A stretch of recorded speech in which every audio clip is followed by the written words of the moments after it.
Oh man, this console is so good looking, but you know what it's missing? Fortnite stuff. Not a lot of Fortnite stuff, but Fortnite stuff.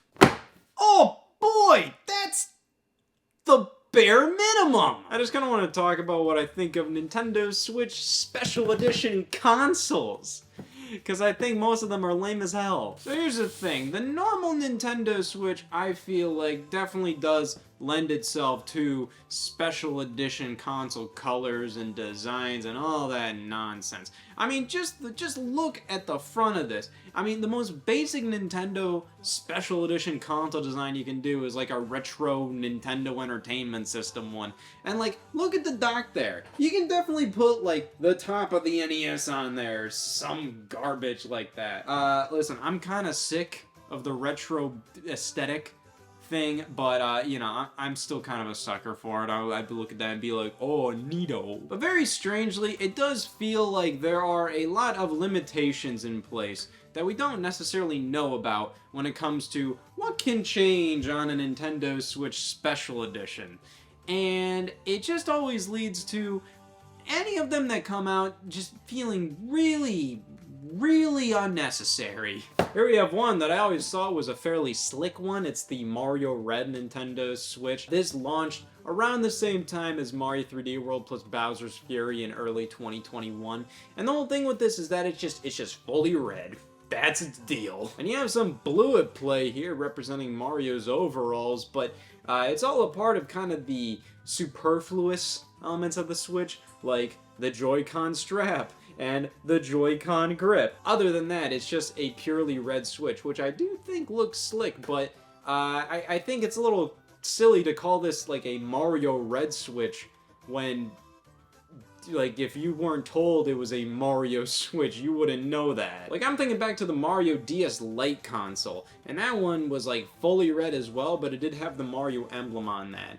And of course, some people may not want an emblem or like a special little Mario design on that. Maybe people just want a flat out red console. And I totally understand that. For like my base console, I'd probably prefer something that's just like, you know, a basic color, like one of the base level consoles.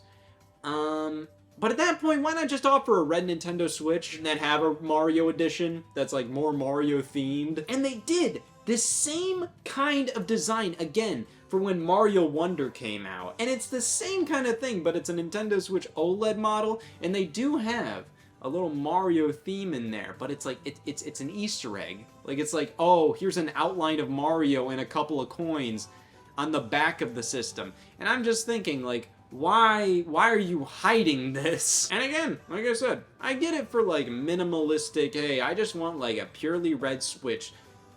But why pull double duty with this? Why make it a Mario Switch and a red Nintendo Switch? Like, have a red Nintendo Switch on offer and have a Mario Nintendo Switch on offer. I feel like the Nintendo Switch OLED Mario Red Edition doesn't do either very well. This one I'm a little conflicted about. This is the Super Smash Bros. Ultimate Edition, where the dock has all the 8 starter characters from the N64 game. So pretty much like all the characters that are always in Smash Brothers. Outside of like the 4 unlockable characters from the N64 game, but hey, the big ones you care about are there. And then you have Joy-Con here with the Smash Brothers logo there, which always seemed just a little lame.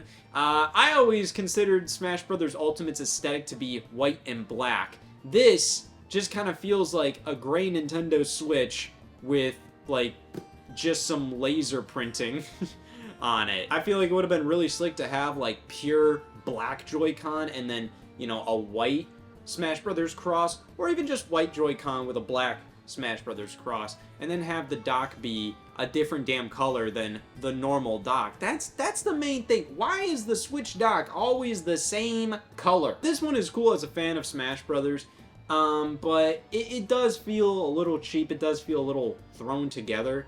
I look back at the Special Edition 3DS systems that released for Super Smash Bros. For 3DS, and those look a lot sleeker. I have a model, a new 3DS XL from Japan, Smash Bros. Edition, and I love how that thing looks. It looks mwah. But it feels like they wanted to do kind of a similar thing with this one, but I don't know, man. I mean, The North American versions kind of have a similar problem. It's pretty much like the regular red and blue 3DS XL units with just the Smash Brothers logo and design just thrown on them. And this is the regular gray Nintendo Switch console just with a bunch of Smash Brothers Ultimate art thrown on here. It's not even unique art. It's just, you know, like from the box art here, all in grayscale, which is a similar thing to what they did for Smash 3DS.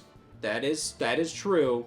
But here, you know, like just because they did it before doesn't make it like any less kind of lame looking. But just because it's lame doesn't mean I don't like this console. It's just it kind of goes along with like the problem I have with all these Switch special editions. Because here we have one that launched around the same time as the Smash Ultimate Edition Switch. This one is at least a little more elaborate. It's the Let's Go Pikachu and Eevee model. I like that this comes with unique Joy-Con colors. You know, we have one that represents Pikachu and one that represents Eevee. The dock, again, it's the same fucking color dock. And then you just have Pikachu and Eevee on both sides, which, to be fair, it is kind of cute how, hey, the Joy-Con represent their colors, and then, you know, they're on the dock, so when you have the Switch in there, yeah, it's kind of fun, because then, like, oh, it's kind of like the Joy-Con are their tails.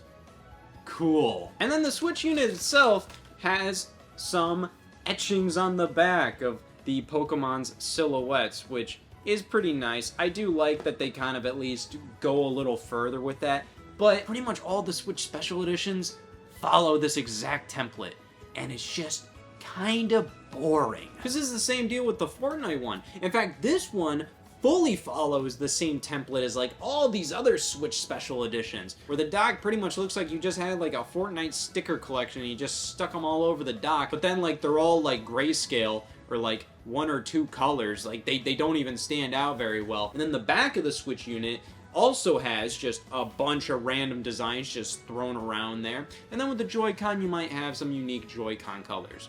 That's it. Monster Hunter Rise, Diablo 3, Disney Tsum Tsum Festival, they all follow the same template, and it's just so boring. And even now with the Nintendo Switch OLED, you know, I thought things were getting better, but I'm looking at all of them side by side, and like, it's kind of the same deal. The Tears of the Kingdom Switch OLED, the Splatoon 3 one, the Pokemon Scarlet and Violet one. I thought, like, looking at these all separately, like, oh man, they're doing different things with the Switch. No, it's the same thing, because the Switch OLED has a white dock. So now it's pretty much just like a design slapped onto the white Switch OLED dock, and like, I don't know, man. I will say, like, my favorite Switch design so far is unfortunately, like, the hardest one to find. Probably, like, one of the hardest things to get in video game history at this point. It's the Nintendo Labo Special Edition that was given away during a competition. The fact they designed this thing to kind of look like it has, like, a cardboard texture is just really cool. And the fact that it just looks different. I like that about it. It's fun. And then you have the Animal Crossing New Horizons edition of the Switch, which was definitely, like, the furthest they've gone with Switch Special Editions. Like, the dock is a fully unique color, and it has, like, you know, Tom Nook and Timmy and Tommy on an island there. And then you have, you know, the unique Joy-Con colors, and the back, you know, the back also has, like, the same thing we're used to, where it's just, like, kind of the, you know, black designs on a gray background. But hey, they went a lot farther with that one, so I have to commend them for that. I also don't really care because they overproduced the out of that unit. This was in 2020, so around the time that Animal Crossing New Horizons launched, you know, things were going on. And from what I remember, that console was very hard to get initially. But then, for that holiday season, for some reason, I think Nintendo was like, let's overproduce the hell out of this one. Because that was like the only Switch you could find on store shelves for a second there.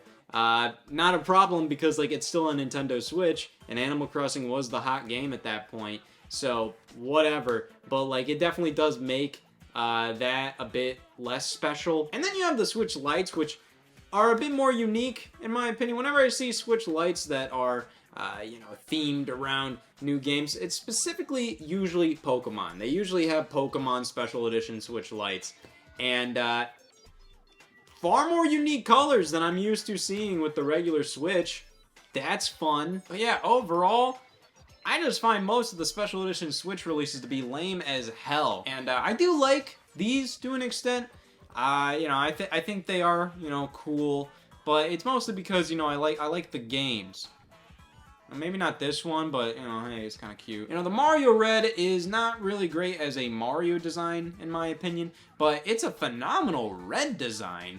It has kind of a funny little thing here. The kickstand is still black, which could look kind of slick, but also looks like they just forgot to make it red. But it's just weird, you know, they include a carrying case in this one. It almost feels like they just kind of did it to make it more Mario themed. Because again, this just feels like a red Switch. It doesn't feel like a Mario Switch, which I'm fine with, but don't call it a Mario Switch. The Smash Brothers one, I like because it's Smash Brothers, and I like Smash Brothers. But yeah, the design was always a little lame. It was never like the most eye-catching. It's not like it's a cool design in of itself. It's more so, oh, it's a Smash Brothers design, and I like Smash Brothers, so I want this Switch. Pokemon 1 is kind of saved by the fact that the Joy-Con colors are unique, but like, we already have a couple of Switch bundles, Switch special editions that like are just the Joy-Con color is unique. Mario Odyssey got a bundle when that game launched, and that came with unique red Joy-Con at the time, so like, does that count as a special edition system? Well, it's lame as hell if it does. Same goes for Splatoon 2. That had a bundle with the unique Joy-Con colors. But, like, I don't know, man. I have a couple similar problems with, like, the Nintendo Switch Pro controllers that release. There seems to be, like, a strict limitation in place for what these special editions can do. Because the Switch Pro controllers also kind of follow, like, the same kind of design philosophy, where the handles of them, the colors can change, and then you can do some special things like on the face of the controller, but not a ton. And I understand having kind of a design limitation there, you know, making sure they all look uniform and everything.